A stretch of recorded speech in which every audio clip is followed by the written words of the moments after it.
दोस्तों अपने Google play store पर जाइए, यहाँ पे टाइप करिए योगेंद्र साहू क्लासेस। योगेंद्र साहू क्लासेस, इस ऐप को डाउनलोड कीजिए। इस ऐप में आप सारे गवर्नमेंट एग्ज़ाम्स की तैयारी बहुत ही लो कॉस्ट में कर सकते हैं, साथ ही फ्री टेस्ट सीरीज भी दिला सकते हैं। खास करके ये ऐप सीजी स्टेट के जॉब्स के लिए बनाया गया है।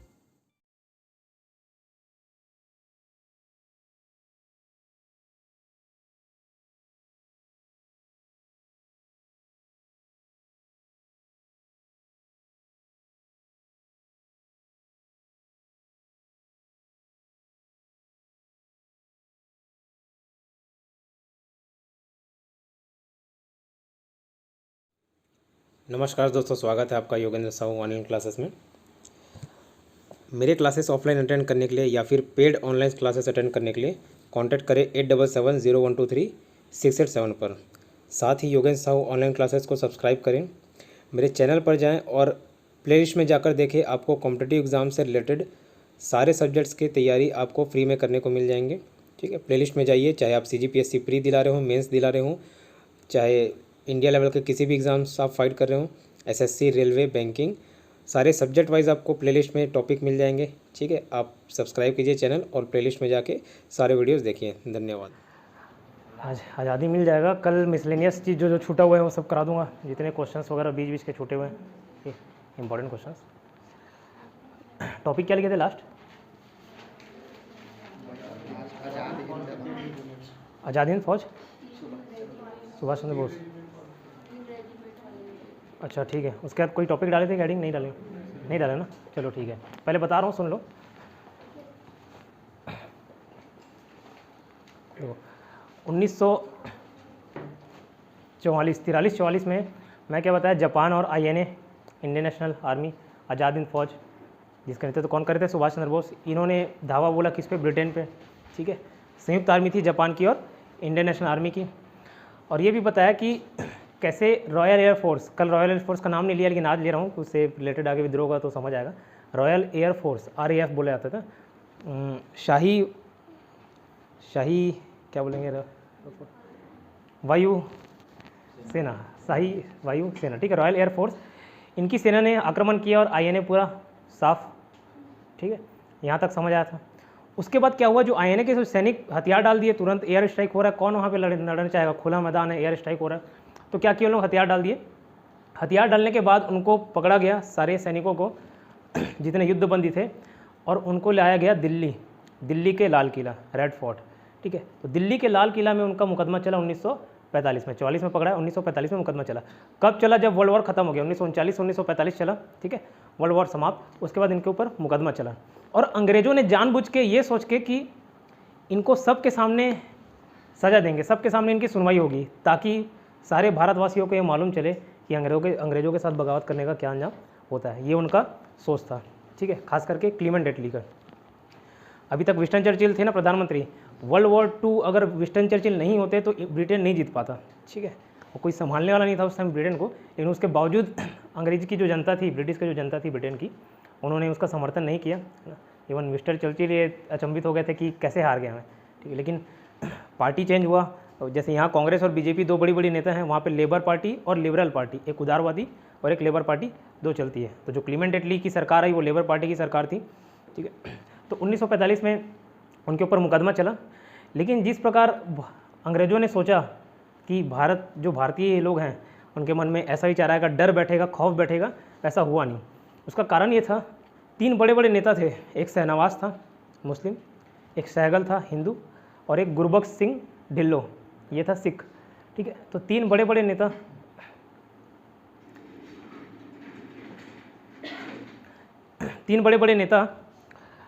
और तीनों अलग अलग धर्म से।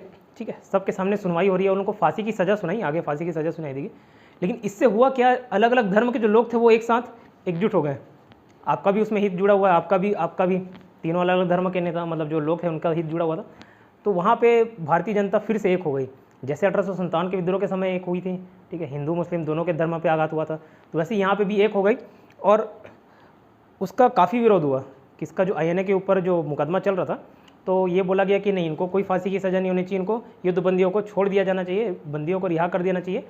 कोई इनको सज़ा नहीं मिलनी चाहिए, ठीक है। तो काफ़ी विरोध हुआ, उस विरोध से अंग्रेज घबरा गए, ठीक है। इवन आगे चल के जो इनको फांसी की सज़ा दी गई थी उनको नॉर्मल सज़ा में तब्दील करना पड़ा, क्योंकि मालूम था अगर ये मर गए, फांसी की सज़ा दे दी, जो हिंसा होगी उसको हम रोक नहीं पाएंगे, ठीक है। तो ये समझ आया INA का मुकदमा, दिल्ली का लाल किला क्यों चल रहा है, कैसे चल रहा है, इतना क्लियर, ठीक। इसके बाद और बहुत सारे लोग समर्थन किए, इवन कांग्रेस ने भी समर्थन किया, मुस्लिम लीग ने भी समर्थन किया, ठीक है। जो INA का सपोर्ट बोल रहा हूँ, INA के ऊपर जो मुकदमा चल रहा था उसका विरोध और INA का समर्थन गांधी जी ने भी किया, पूरे कांग्रेस ने किया, मुस्लिम लीग ने भी किया, ठीक है। उनको छुड़ाने का प्रयास किया गया और पूरी जनता तो कर ही रही थी भारत की। इससे पहले क्या हुआ था, सेंसरशिप लगा दिए गए थे, जितना रेडियो है वो सब बंद, जो पेपर वगैरह चलते हैं वो सब बंद, है ना, ताकि किसी भी प्रकार का गलत न्यूज़ ना फैले, ठीक है। तो ब्रिटेन हार रहा था, जब जीत रहा था तो फिर तो फैलाता, लेकिन हार रहा था तो क्या किया, सारे सेंसरशिप लागू कर दिए, टीवी रेडियो जो सारी चीज़ें थी कम्युनिकेशन का सबको बंद कर दिया गया। और भारतीय जनता को तो मालूम ही नहीं था कि सुभाष चंद्र बोस जैसे कोई व्यक्ति हैं जो अपनी सेना बनाए हैं और भारत पे आक्रमण कर रहे हैं, वो भी अंग्रेजों के खिलाफ, और वो भी 40,000 सेना के साथ, ठीक है। और किसी को यकीन भी नहीं था, इवन सुभाष चंद्र बोस बस को मालूम था कि मैं भारत को आज़ादी दिला दूंगा। और वो कैसे ये बताया था, उनका थॉट ये था कि मैं वहाँ जाऊँगा और जो भारतीय सैनिक अंग्रेज़ों के साथ लड़ रहे हैं उनके अंदर विद्रोह की भावना पैदा करूँगा, ठीक है। ये सोच था किसका, सुभाष चंद्र बोस जी का। तो INA का जब मुकदमा चला तब भारतीय लोगों को मालूम चला कि अच्छा भाई ऐसा कोई व्यक्ति भी था सुभाष चंद्र बोस जो सेना लेके अंग्रेज़ों से लड़ने भिड़ गया था, ठीक है। तब जाके उनको मालूम चला। तो सारे पूरे भारत की जनता एक हो गई और ये नारा दिया गया कि अगर आप एक INA के सैनिक को मारोगे तो हम 20 अंग्रेजी कुत्तों को मारेंगे। अंग्रेजी कुत्तों मतलब अंग्रेज की बात हो रही है, अंग्रेज सैनिक को मारेंगे। तो ये सब चीज़ से घबरा गए और घबराने का कारण ये भी था क्योंकि जो अगर आप इतने दिन से पढ़ रहे हो और ये सोच रहे होगे कि जो अंग्रेज हुकूमत कर रहे हैं यहाँ पे वो अंग्रेजी सैनिक थे, जो शासन कर रहे अंग्रेजी सैनिक थे, उसके जो प्रशासन चला रहा है उस प्रशासन को चलाने की जिम्मेदारी अंग्रेज़ों की थी, तो गलत। वो सारे भारतीय थे, भारतीयों को क्या नौकरी चाहिए थी उस टाइम। भारत थोड़ी था, आज का जो भारत है वो तो बाद में अंग्रेज़ों ने एकजुट करके दिया जब छोड़े, तो वो तो भारतीयों ने जीता ना, मराठे को जीता, राजपूतों को जीता, ठीक है। अलग अलग क्षेत्र, मैसूर, कर्नाटक, वो तो पूरा अंग्रेज़ों ने एकजुट करके दिया, ठीक है। कहीं ना कहीं अंग्रेज़ों की मतलब हम लोग तो ये पढ़ते हैं कि अंग्रेज़ों ने सिर्फ शोषण करके चले गया, लूट के चले गया। कुछ ऐसे पॉइंट्स भी है जो अंग्रेज़ों ने कुछ उपहार स्वरूप भारत को देके गए, ठीक है। तो यहाँ पे जो सेना रहती थी वो ज़्यादातर कौन थे, भारतीय रहते थे, ठीक। तो यहीं से उनके मन में डर पैदा हो गई कि यार ये विद्रोह कर दिए तो हम कैसे बचेंगे, मतलब इतने अंग्रेज़ यहाँ पे अधिकारी रह रहे हैं, कर्मचारी रह रहे हैं, नागरिक भी रहते हैं, बाल बच्चे रहते हैं, ये विद्रोह कर दिए और ये मारने मरने पर उतारू हो गए तो हमारा बच के वापस जाना मुश्किल। तो कहीं ना कहीं से वहीं पे एक बात आई कि यार भारत को आज़ादी दे देते हैं, मतलब सत्ता को हस्तांतरण कर दे, जो पावर है अब इंग्लैंड ना रख के, वैसे भी इंग्लैंड काफ़ी कमज़ोर हो गया था वर्ल्ड वॉर 2 के समय, किसको ट्रांसफ़र कर दे, भारतीयों को, ठीक है। ये दबाव हुआ। फिर ये INA का किस्सा ख़त्म। जो फांसी की सज़ा दी गई थी शहनवाज सहगल और गुरबख्श सिंह ढिल्लों को, उसकी फांसी की सज़ा को कैंसिल किया गया, ठीक है। उसके बाद रॉयल एयरफोर्स जो INA पर बम बरसाया था, ठीक है, उसके सैनिकों ने जनवरी 1946, क्या बोल रहा हूँ, जनवरी 1946 यहाँ विद्रोह किया। 2 विद्रोह हुए, एक तो वायुसेना का और एक नौसेना का, है ना। तो कन्फ्यूजन होता है जनवरी में कौन हुआ, फरवरी में कौन हुआ। तो याद रखना, पहले भाई ज़मीन में दौड़ोगे कि सीधे हवा मुड़ जाओगे, ज़मीन में दौड़ोगे। तो पहले कौन सा विद्रोह हुआ होगा, हाँ ज़मीन वाला बाद में हुआ, वायु वाला पहले हुआ, ठीक है। तो जनवरी में ऐसे याद रखना वायु सेना का विद्रोह हुआ, रॉयल एयरफोर्स, और फरवरी 1946 में RIN रॉयल इंडियन नेवी, इनका विद्रोह हुआ था, ठीक है। तो रॉयल एयरफोर्स, बहुत सारी शिकायतें थी कि आप हमको सैलरी बराबर नहीं देते। सपोज़ मैं भी वही पोस्ट में हूँ और मैं एक अंग्रेज हूँ, ये भी वही पोस्ट में और ये इंडियन है, ठीक है। तो सैलरी में ज़मीन आसमान का फ़र्क था, इनका 10,000 तो मेरा 1 लाख, ऐसे ज़मीन आसमान का फ़र्क था। और ज़्यादातर ऊँचे पद में प्रमोशन नहीं दिया जाता था भारतीयों को, ठीक है। और इतना अपने जान का जोखिम डाल के लड़ रहे हैं और उनको खाना पीना भी ढंग से ना मिले, तो ये भी कारण बनता है, ठीक है। तो बहुत सारी ऐसी चीज़ें थी, उनके साथ अच्छा व्यवहार नहीं किया जाता था, ठीक है, काले घोड़े का भेद किया जाता था। और ये सब कारणों की वजह से उनके अंदर एक घृणा भावना पैदा हुई अंग्रेज़ों के खिलाफ और उन्होंने विद्रोह कर दिया। ठीक अगले महीने ही फरवरी 1946 में रॉयल इंडियन नेवी, इन्होंने भी विद्रोह किया, वही कारण थे सेम। तो ये जब विद्रोह हुआ ना, तब अंग्रेज़ के मन में और जो डर पनप रहा था वो और ज़्यादा हावी हुआ कि नहीं यार अब बस हो गया, अब भारत को हम नहीं संभाल पाएंगे, ठीक है, अब इनको सत्ता हस्तांतरित करना ही पड़ेगा। इसके बाद ही कैबिनेट मिशन आया 1940 का कैबिनेट मिशन इसके बाद ही आया डर के बाद, ठीक। तो ये समझ आया, एक विद्रोह हुआ वायुसेना का, एक विद्रोह हुआ इंडियन नेशनल नेवी का। इसको मनाने के लिए जो विद्रोह कर रहे थे सैनिक, उनको मनाने के लिए कौन गए थे, भारतीय नेता, ये सभी पूछा जाता है, जिसमें वल्लभ भाई पटेल शामिल थे, जवाहरलाल नेहरू शामिल थे, मोहम्मद अली जिन्ना शामिल थे, तो लिखा दूंगा, बता दूंगा, ठीक है। तो ये पूछा जाता है, इतना समझ आया। अब एक कैबिनेट मिशन बनाया गया 1946 में, जस्ट फरवरी में विद्रोह हुआ, अगले दिन या 1-2 दिन बाद ही कैबिनेट मिशन बनाया गया, जो मार्च में भारत पहुंचा, मार्च 1946 में भारत पहुंचा। उसमें 3 मेंबर थे, तीनों मेंबर के नाम याद रखने पूछा जाता है। एक तो पैट्रिक लॉरेंस था, AB अलेक्जेंडर था, और एक स्टेफर्ड क्रिप्स था, क्रिप्स मिशन वाला स्टेफर्ड क्रिप्स, ठीक है। तो पूछा जाता पैट्रिक लॉरेंस कौन था, तो भारत सचिव था, ठीक है, सेक्रेटरी था, इंडियन सचिव था, भारत सचिव। अलेक्जेंडर नौसेना मंत्री था, ठीक है। और एक क्या बोला, स्टेफर्ड क्रिप्स, ये व्यापार बोर्ड का चेयरमैन था, ठीक है, व्यापार बोर्ड का अध्यक्ष था। तो ये कैबिनेट मिशन भारत आया। इसका 2 उद्देश्य था। पहला कि भारत को कैसे सत्ता हस्तांतरित किया जाए, ऐसा नहीं सब चीज़ छोड़ छाड़ के एक दिन में गायब हो गया, सबके सब फ्लाइट पकड़े और निकल लिए, ऐसा तो नहीं। प्रॉपर जो ऑफिशियल तरीके से जो पावर था उसको इंडिया को सौंपने की बात कही गई, ठीक है। तो ये कैबिनेट मिशन उसलिए आया था, और भारत के लिए संविधान के निर्माण की बात की, मतलब भारत कैसे चलेगा, संविधान क्या होता है तो ओवरऑल पॉलिटी में देखेंगे। बट ये बता दूँ, किसी भी व्यवस्था को चलाने के लिए नियम कानून जरूरी होते हैं कि नहीं होते, ठीक है। तो वो नियम कानून समझ लो संविधान है, ठीक है। जिस नियम कानून के तहत एक शासन चलता है, ठीक है, एक देश चलता है, तो वो संविधान है। तो संविधान निर्माण करने की बात कहेगी। तो पूछा जाता है एग्जाम में कि संविधान का निर्माण किसके तहत हुआ, तो कैबिनेट मिशन 1946 के तहत, इतना समझ आया, ठीक है। 1946 में ये हुआ। उसके बाद भारत को आज़ादी देने की बात कही, ठीक है। इतना क्लियर, यहाँ तक किसी को भी डाउट? अब यहाँ तक मैं बोला भारत की आज़ादी, भारत की आज़ादी, एक कोई बता सकता है मतलब क्यों मिला होगा भारत की आज़ादी? आ जाइए सर। क्यों दिए होंगे? इतने दिन से तो शोषण कर रहे हैं, मज़े लूट रहे हैं, ठीक है, पैसे से सब लूट रहे हैं। उधर से अगर आते बने तो आ सकते हो। Very good morning. यहाँ पे है जगह, अजय सर आप वहाँ पे बैठ जाओ।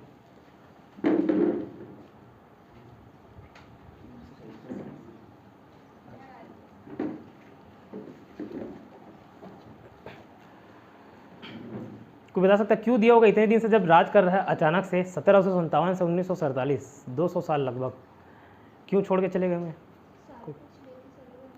अच्छा, अब कुछ बचा नहीं लूटने का ऐसा, और कोई कारण?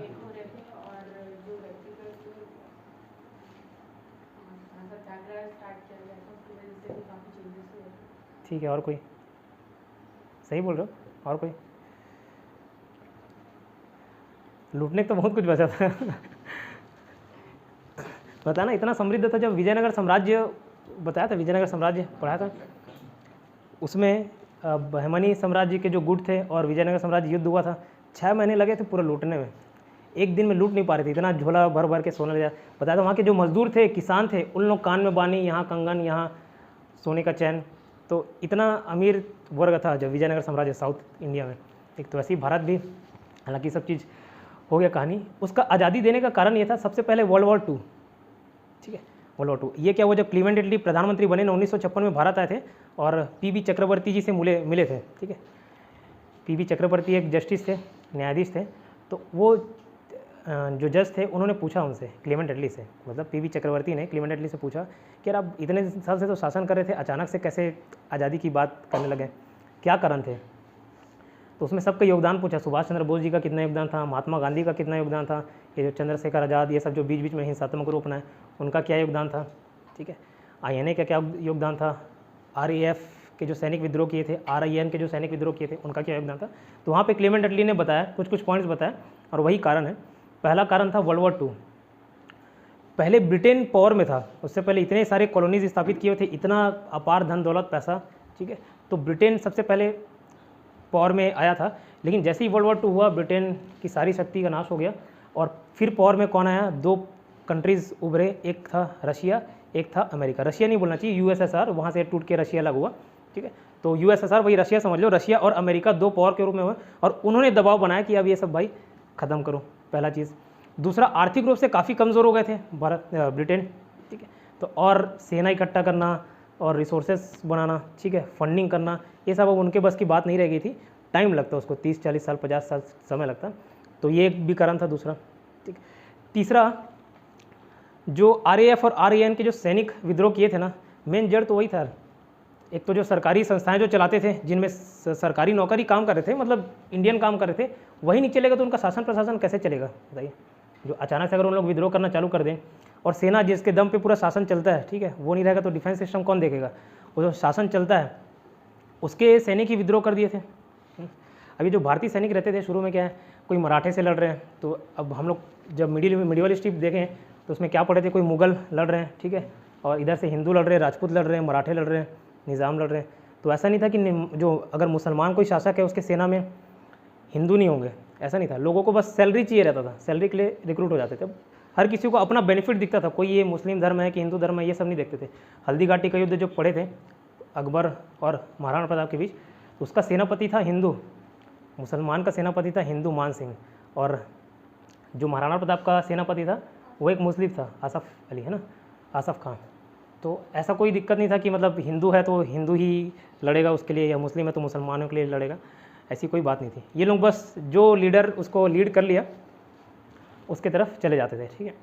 और राहत इंदौरी साहब की एक शायरी भी है, ये लोग पाँव से नहीं जहन से पाइज हैं, उधर चलते हैं जहाँ रहनुमा चलाता है। रहनुमा मतलब लीडर, गुरु, ठीक है। तो जो लीड कर लिया, अब उनको सैलरी दे रहा है, सैलरी बेसिस पे काम चाहिए, ठीक है, तो सैनिक में भर्ती हो गए। लेकिन धीरे धीरे 1945-46 आते आते तक उनके मन में कहीं ना कहीं राष्ट्रवाद की भावना, नेशनलिज्म की भावना पनपी, और यही कारण बना एक आज़ादी देने को। वो डर गए थे, ठीक है। और एक उस समय नाम पूछ रहा हूँ, भूल रहा हूँ, एक अधिकारी थे, उन्होंने चिट्ठी लिखा भी था अंग्रेजी सरकार को वहाँ ब्रिटेन में कि यार अब ये जो हिंसा होगा संभाल नहीं पाएंगे 24 घंटे से ज़्यादा, ठीक है, कुछ ना कुछ एक्शन लो। तो ये सब कारण था, डर बैठा अंग्रेज़ों के मन में, खास करके जो सैनिक है अब वही विद्रोह करेंगे, उन्हीं के बल पे तो भारत में राज किए हुए हैं, है ना, तो ये नहीं हो पाएगा, ठीक। क्लीमेंट एटली ने और बताया, जब उन्होंने पूछा कि महात्मा गांधी जी का क्या योगदान था, किताबों में तो इतना पढ़ते हैं हम लोग, तो उन्होंने हंसते हुए बोला कि अगर किसी व्यक्ति का सबसे निम्न योगदान था तो वो था महात्मा गांधी का। उनके जो अहिंसक आंदोलन थे, अहिंसा के बल पे लड़ते थे ना, मार्ग पे चलते थे, वो क्लेमेंट एटली का सोचता, ये बता रहा हूँ मैं, अपनी व्यक्तिगत विचार नहीं बता रहा हूँ, ठीक है। तो महात्मा गांधी सब सोचते हैं कि इनकी वजह से आज़ादी मिला, तो क्लेमेंट एटली ने बोला कि इनका योगदान निम्न था, मिनिमल, ठीक है। क्यों अहिंसक करते थे हम लोग के लिए और बेनिफिट हो जाता था, कम से कम उसके जो फॉलोअर्स है वो तो हिंसा पे नहीं उतरते थे, उससे ज़्यादा नुकसान होता। तो सुभाष चंद्र बोस जी का योगदान काफ़ी बताया उन्होंने, INA का योगदान बताया, RAF और RIN। तो ये सारी वजह थी इंडिया को इंडिपेंडेंस सौंपने की, ठीक है। फिर इसी वजह से मैं क्या बोला, 1946 का कैबिनेट मिशन आया जो संविधान निर्माण करने की बात कही और भारत को सत्ता हस्तांतरित करने की बात कही, ठीक। अब यहीं पे भी, इसमें भी विवाद था। कांग्रेस चाहता था कि भारत का विभाजन ना हो, मतलब जो इंडिया पाकिस्तान बनने की बात उठ रही थी 1930-40 से, है ना, वो अलग ना हो, लेकिन मुस्लिम लीग चाह रहा था कि अलग हो जाए, ठीक है। एक उनको अलग राष्ट्र चाहिए था पाकिस्तान, और अभी जो आज का जो बांग्लादेश है, पूर्वी पाकिस्तान, पश्चिमी पाकिस्तान के रूप में उनको एक अलग राष्ट्र चाहिए था। इतना क्लियर, ठीक है। तो कैबिनेट मिशन में भी सहमति नहीं बन पाई कांग्रेस और मुस्लिम लीग के बीच। तो यहाँ तक कैबिनेट मिशन समझ आए। अब सिर्फ 1947 का आज़ादी बचा हुआ है। चलो पॉइंट्स लिखा देता हूँ, लिख लो। हेडिंग डालना,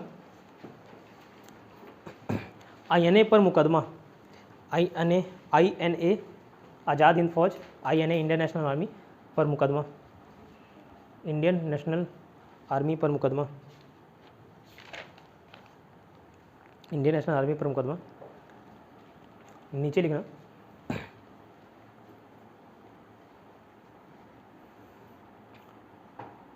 वर्ल्ड वॉर 2 के बाद, वर्ल्ड वॉर 2 मतलब द्वितीय विश्व युद्ध के बाद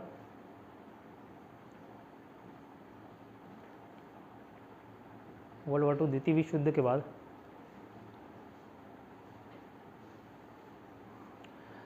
INA पर दिल्ली के लाल किले में मुकदमा चलाया गया, ठीक है, मुकदमा चलाया गया, दिल्ली के लाल किले पर मुकदमा चलाया गया। नेक्स्ट पॉइंट लिखना, कांग्रेस मुस्लिम लीग और पूरी भारतीय जनता ने INA का समर्थन किया, ठीक है, INA को सपोर्ट किया। कांग्रेस, मुस्लिम लीग और पूरी भारतीय जनता ने आईएनए का सपोर्ट किया, समर्थन किया। ठीक है,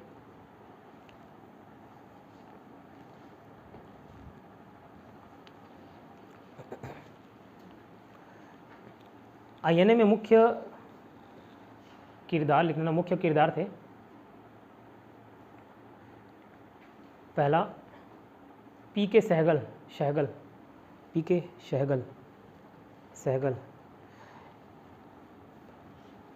पीके सहगल।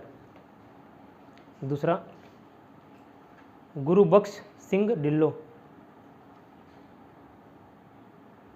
गुरुबख्श सिंह ढिल्लो,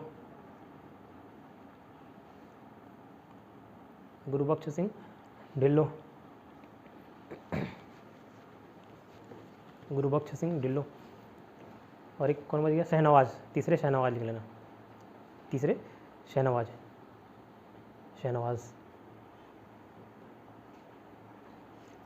इन तीनों को फांसी की सज़ा सुनाई गई थी, जो बाद में माफ़ कर दी गई। इन तीनों को, ये जो तीन बंदे लिखे हैं, तीनों को फांसी की सज़ा सुनाई गई, जिसको बाद में माफ़ कर दी गई।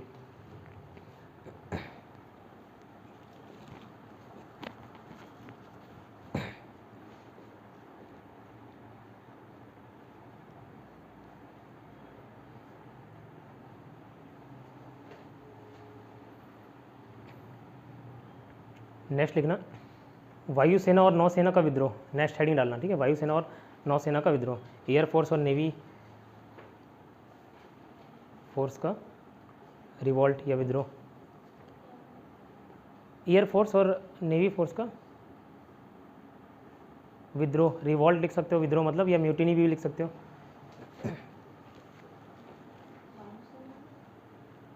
क्या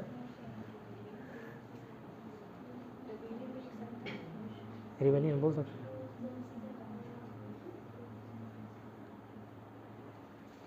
ठीक है, लिखना जनवरी 1946 में, जनवरी 1946 में पहला कौन सा विद्रोह बोला था? एयर की नेवी? एयर वाला ना, याद रखना, एयर। जनवरी 1946 में, जनवरी 1946 में रॉयल एयरफोर्स आरएएफ के सैनिकों ने विद्रोह कर दिया, आरएएफ के सैनिकों ने विद्रोह कर दिया।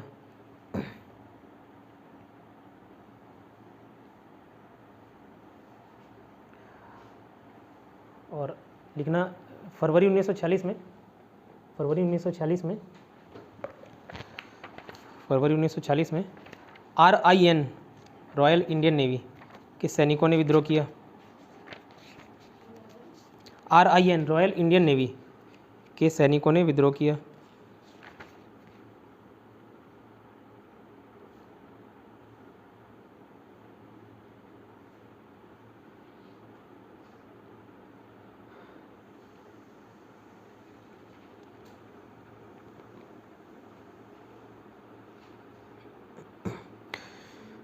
ये जनवरी फरवरी में थोड़ा सा डाउट है। देखो, एक 20 फरवरी लिखा हुआ है वायुसेना, और एक 19 फरवरी, जबकि मैं पढ़ा हूँ जनवरी में विद्रोह किए थे लोग।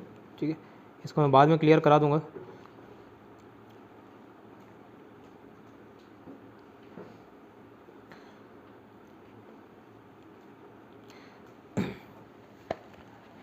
ठीक है, जनवरी फरवरी लिखे ना, जैसा लिखे वैसे लिखना। लिखना वल्लभ भाई पटेल के दबाव में आकर, वल्लभ भाई पटेल के दबाव में आकर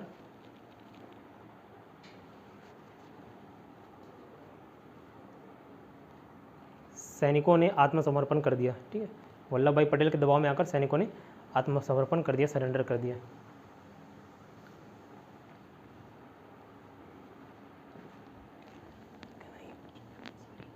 क्या नहीं पूछा? अरे नहीं, पैर नहीं पड़ रहा हूँ।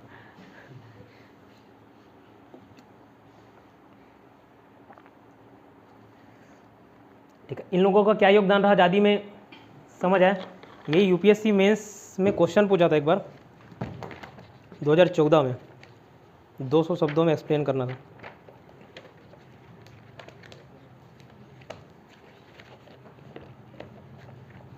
पूछता 2014 में, in what ways the naval mutiny naval mutiny मतलब जो नौसेना विद्रोह हुआ था, prove to be the last nail in the coffin of British colonial aspirations in India. Last nail मतलब ताबूत पे आखिरी कील बोलते हैं, वो कैसे साबित हुआ था, इसको एक्सप्लेन करना था 200 शब्दों में, 10 मार्क्स का क्वेश्चन था। सेम एक और क्वेश्चन है, ये 2011 में पूछा था। Trace the salient sequence of events in the popular revolt that took place in February 1946 in the royal Indian navy. एक वायुसेना की बात कर रहा है और एक नौसेना की बात कर रहा है। पूछ रहे थे कि उन्होंने, उनका क्या रोल रहा फ्रीडम स्ट्रगल में, कैसे उनके वजह से आज़ादी में कुछ हिस्सा योगदान था, 200 वर्ड में एक्सप्लेन करने की बात कही थी। ठीक है, और बाद में देखो जो वल्लभ भाई पटेल के दबाव में आके सरेंडर किए थे ना, जब 1900 आज़ादी मिल गई तो ये जो सैनिक थे गए कि यार जो आईएनए के जो बंदी थे, आईएनए के बंदी बोल रहा हूँ, और ये जो आईएनए के बंदी और रॉयल एयरफोर्स और नेवी फोर्स ये गए थे कि ठीक है वापस हमको सेना में बहाली किया जाए, सेना में इंक्लूड किया जाए। तो वल्लभ भाई पटेल ने नहीं किया, धोखा दे दिया उनको। मतलब वो बोल रहे थे कि डिसिप्लिन रहना चाहिए, मतलब आप लोग जिसका नमक खाए हो उसका कर्ज अदा करना पड़ेगा। ठीक है, आधे तो भारतीय वही नमक खाने के चक्कर में बर्बाद रहते थे, नमक खाएं विद्रोह नहीं करेंगे, नमक खाएं विद्रोह नहीं करेंगे। तो उनका ये कहना था कि डिसिप्लिन आप में नहीं था। ठीक है, आप भले जिसकी भी सेवा कर रहे हो, ठीक है, लेकिन उनके साथ नमक हलाली नहीं करना चाहिए। तो ये बोल के उनको भगा दिए गए। ठीक है, आगे लिखना, cabinet mission 1940, cabinet mission 1946, cabinet mission 1946।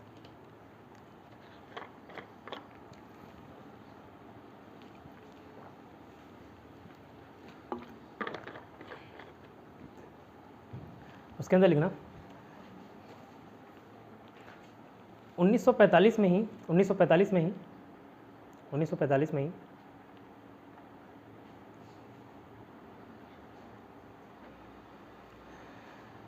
Clement एटली ऐसे लिखो, क्लीमेंट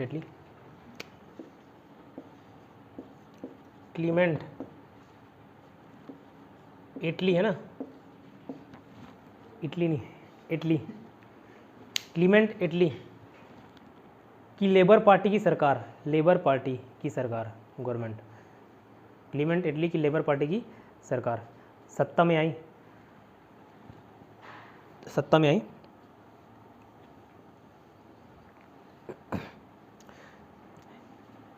ये पूछता भी है ना, जब भारत आज़ाद हुआ तो ब्रिटेन में कौन सा गवर्नमेंट चल रहा था, तो लेबर पार्टी का गवर्नमेंट था। ठीक है, और कौन थे प्रधानमंत्री, तो क्लीमेंट एटली है ना। तो क्लीमेंट एटली की क्या लिखा, सरकार सत्ता में आई। हाँ, क्लीमेंट एटली प्रधानमंत्री थे, लिख लो पीएम एक्चुअली वहाँ कौन रहता है, पीएम तो रहता है प्रधानमंत्री। क्लीमेंट एटली, ठीक है। इन्होंने 1946 में भारत में कैबिनेट मिशन भेजा, 1946 में, आ जाइए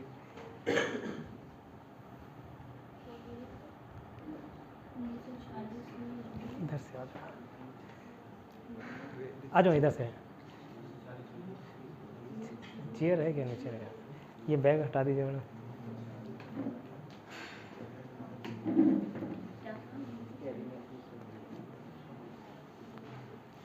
वहाँ पर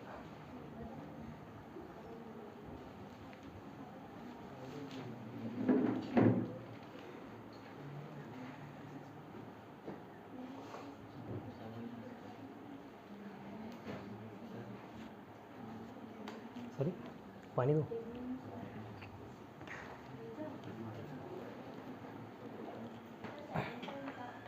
सॉरी, सेकंड पॉइंट क्या था, पहला पॉइंट क्या था वो बताओ। हाँ, क्लीमेंट एटली की लेबर पार्टी की सरकार सत्ता में आई। इन्होंने 1946 में भारत में कैबिनेट मिशन भेजा, 1946 में भारत में कैबिनेट मिशन भेजा। भारत में कैबिनेट मिशन भेजा जिसके दो मोटिव थे, दो उद्देश्य थे, लिखना, दो उद्देश्य थे। पहला,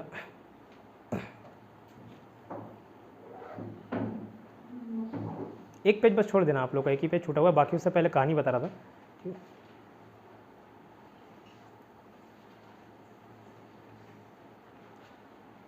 कैबिनेट मिशन भारत में भेजा जिसके मुख्य दो उद्देश्य थे। क्या उद्देश्य थे, पहला लिखना, भारत को सत्ता का हस्तांतरण है ना, transfer of power to India, transfer of power to India,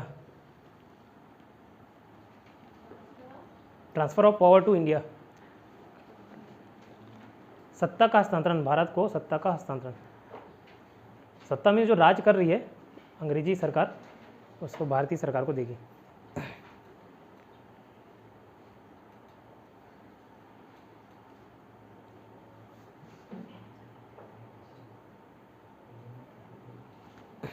ठीक है, दूसरा लिखो, संविधान सभा का निर्माण, संविधान सभा का निर्माण करना, संविधान सभा का निर्माण, संविधान सभा को कॉन्स्टिट्यूशन असेंबली, कॉन्स्टिट्यूशन असेंबली, संविधान सभा का निर्माण करना, formation of constitution assembly, constituent assembly, okay constituent assembly, ठीक है।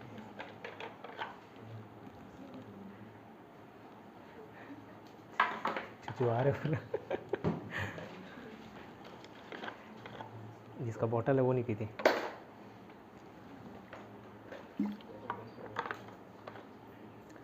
लिखना, कैबिनेट मिशन में 3 सदस्य थे, 3 मेंबर थे। कैबिनेट मिशन में 3 अध्यक्ष थे।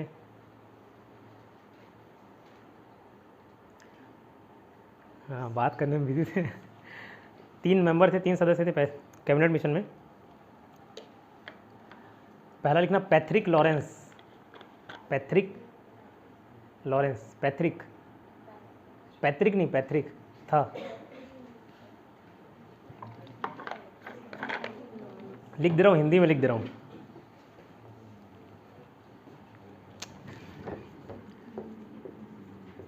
पैथरिक लॉरेंस।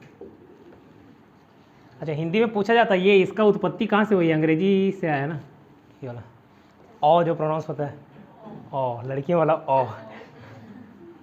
ठीक है, पैथरिक लॉरेंस। हाँ, क्या लिखते? अच्छा ओ, तो प्रोनाउंस तो ही हो गया ओ। पैथरिक लॉरेंस ये क्या थे? भारत सचिव थे, इंडियन सेक्रेटरी, भारत सचिव थे। ब्रैकेट में लिखना भारत सचिव। सेकंड लिखना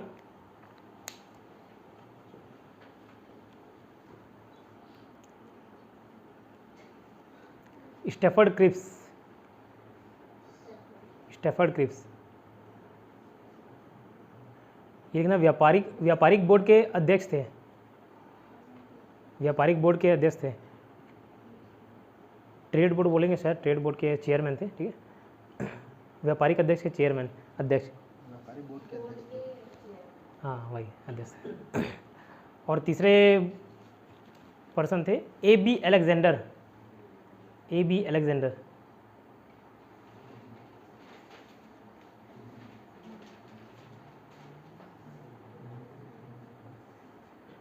ये क्या थे? नौसेना मंत्री।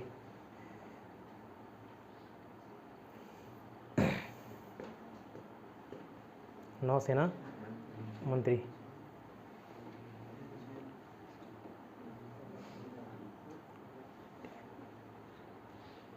इसके अंदर कैबिनेट मिशन की बहुत सारी योजनाएं थी यार जो, अच्छा लिख लो आगे। इसमें कैबिनेट मिशन से मुस्लिम लीग और कांग्रेस में सहमति नहीं बन पाई। कांग्रेस में मुस्लिम लीग और सॉरी क्या लिखा? कैबिनेट मिशन में कांग्रेस और मुस्लिम लीग की सहमति नहीं बन पाई। ठीक है, दोनों में कोऑर्डिनेशन नहीं बैठा। क्यों? बता दिया था, मुस्लिम लीग चाहती थी एक अलग राष्ट्र बने। क्या छूटा? सब कुछ, सब कुछ छोड़िए। ठीक है, कैबिनेट मिशन में क्या बोला? कांग्रेस और मुस्लिम लीग की सहमति नहीं बन पाई, सहमति नहीं बन पाई।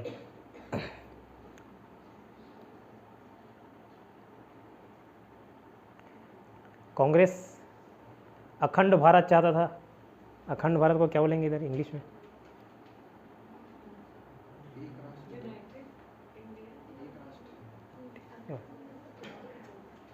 अखंड इंडिया लिख लेना। ठीक है, चलो, अखंड भारत। और मुस्लिम लीग चाहती थी कि उनके लिए, मुसलमानों के लिए अलग राष्ट्र हो। अखंड मूर्ख बोलते हैं ना, अखंड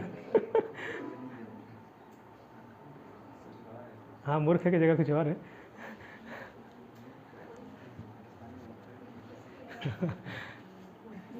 मुस्लिम लीग अलग राष्ट्र की मांग कर रहे थे, मुसलमानों के लिए अलग राष्ट्र की मांग कर रहे थे।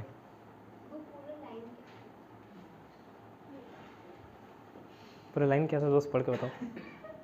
कैबिनेट मिशन में कांग्रेस और मुस्लिम लीग की सहमति नहीं बन पाई। कांग्रेस अखंड भारत चाहता था और मुस्लिम लीग चाहता था कि उसका राष्ट्र मुसलमानों के लिए अलग राष्ट्र बने। इतना क्लियर 1946 तक पहुंच गया। अब 1947 आज़ादी तक बस पहुंचना है। ठीक है, 12 मिनट में ख़त्म कराऊंगा। 8:30 से टेस्ट है आपको, सरप्राइज टेस्ट। प्रैक्टिस टेस्ट ही है, वो भी सरप्राइज टेस्ट ही है। हाँ, मोबाइल में। बहुत सुंदर। कैंसिल नहीं।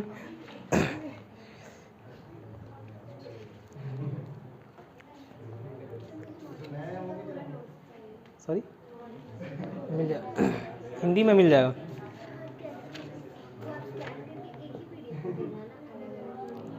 मैं ही स्कैन करूँ, है ना? नोट्स आपको चाहिए, मैं स्कैन करूँ?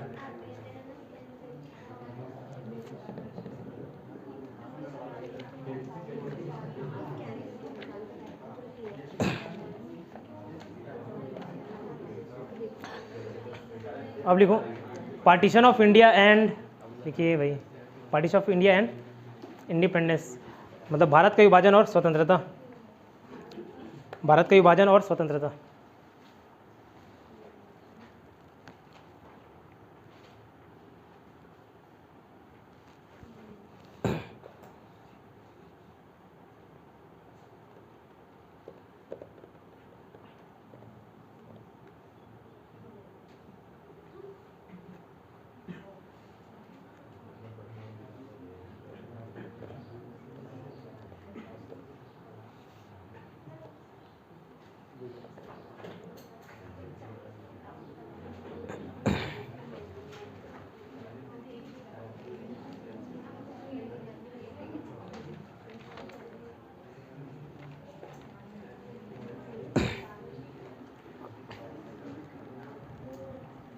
क्या हुआ इधर, क्या छूटा?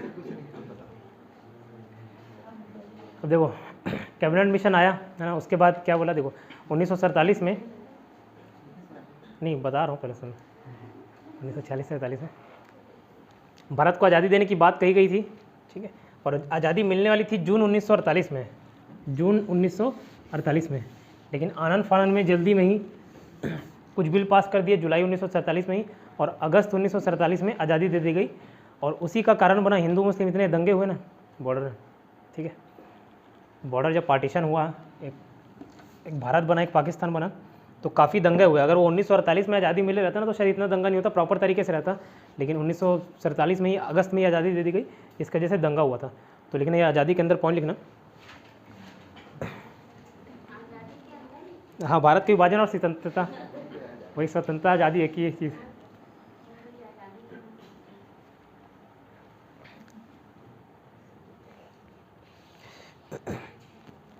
लेकिन ब्रिटेन के प्रधानमंत्री, पीएम ऑफ ब्रिटेन कौन थे? एटली, है ना, क्लीमेंट एटली ने 20 फरवरी 1947 को हाउस ऑफ कॉमन्स, अब ये क्या चीज़ है बताओ? जैसे यहाँ लोकसभा राज्यसभा है ना, वैसे वहाँ हाउस ऑफ कॉमन्स है। हाउस ऑफ कॉमन्स में यह घोषणा की, वही बता रहा हूँ, यह घोषणा की, अभी घोषणा हुआ नहीं है, यह घोषणा की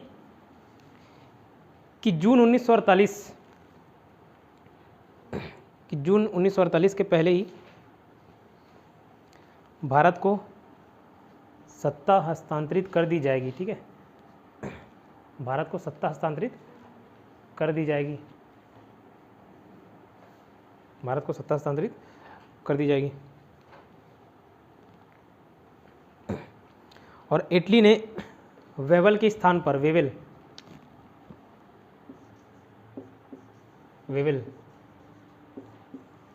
के स्थान पर माउंट बैटन, माउंट बैटन को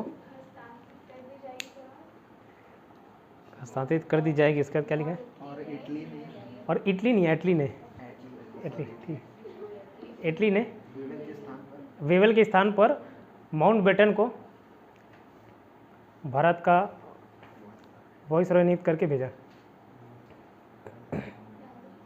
voice Roy, VICEROY, voice Roy.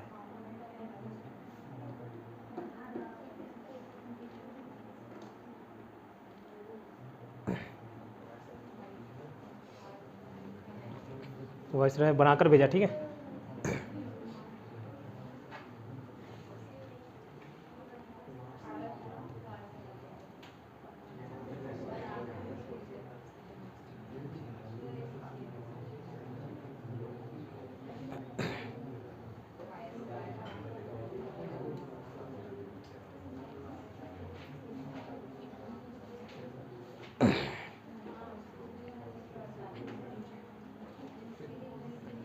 आगे लिखना, माउंट बैटन नहीं, माउंट बैटन योजना, माउंट बैटन ने माउंट बैटन योजना प्रस्तुत की, माउंट बैटन ने माउंट बैटन योजना प्रस्तुत की और इसी माउंट बैटन योजना के तहत या के अनुरूप लिख लो, इसी माउंट बैटन योजना के अनुरूप ब्रिटिश संसद द्वारा, ब्रिटिश संसद द्वारा, ब्रिटिश पार्लियामेंट द्वारा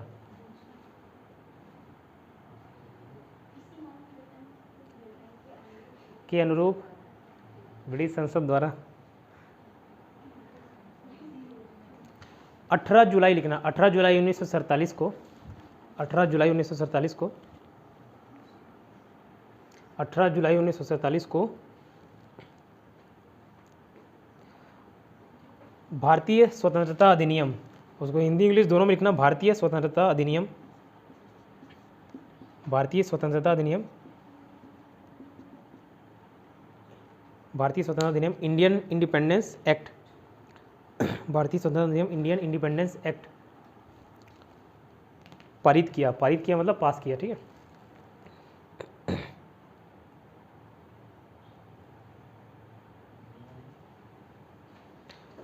जिसमें भारत और पाकिस्तान, जिसमें भारत और पाकिस्तान, भारत और पाकिस्तान दो डोमिनियनों की स्थापना, भारत और पाकिस्तान दो डोमिनियनों, डोमिनियन, दो डोमिनियनों, दो डोमिनियन की स्थापना के लिए 15 अगस्त 1947, 15 अगस्त 1947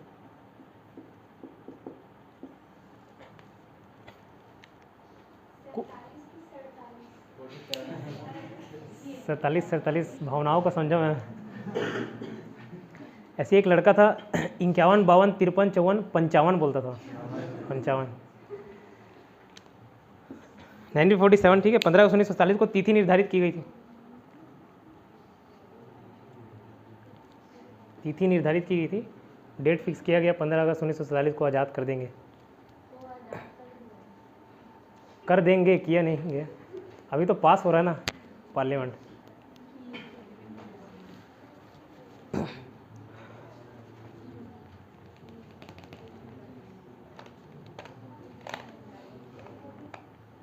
तो यहाँ से देखो इतने सारे क्वेश्चन बनेंगे।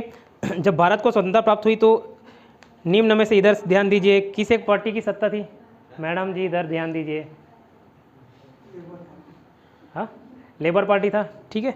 प्रधानमंत्री कौन थे? क्लीमेंट एटली, ठीक है।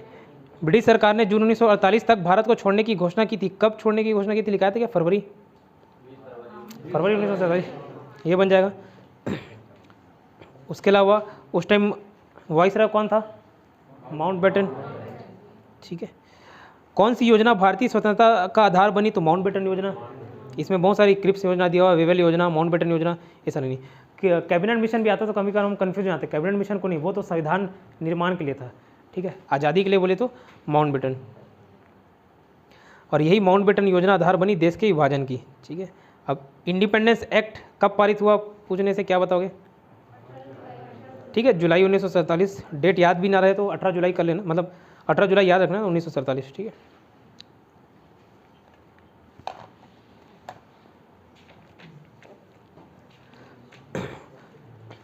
और फाइनली 15 अगस्त 1947, मेरे गाड़ी का नंबर है 1547। तो 15 अगस्त 1947 को भारत को क्या मिली? आज़ादी मिली, ठीक है। उसको भी लिखाना है क्या? नहीं, चल जाएगा, ठीक है। हाँ, बसा हुआ है, ठीक है। बसा हुआ जैसे ही वो वर्ड आता है तो दसावन बसावन याद आता है मेरे को। अच्छा, मीडियल हिस्ट्री नहीं याद किया ना, मीडियल हिस्ट्री दसावन बसावन,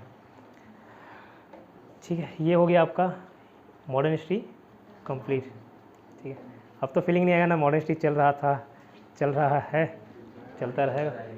मिसलेनियस कल कराऊंगा, कल जितने सारे बीच बीच के छूटे हैं ना उतने कराऊंगा। सब मोबाइल एप्लीकेशन निकालिए भाई।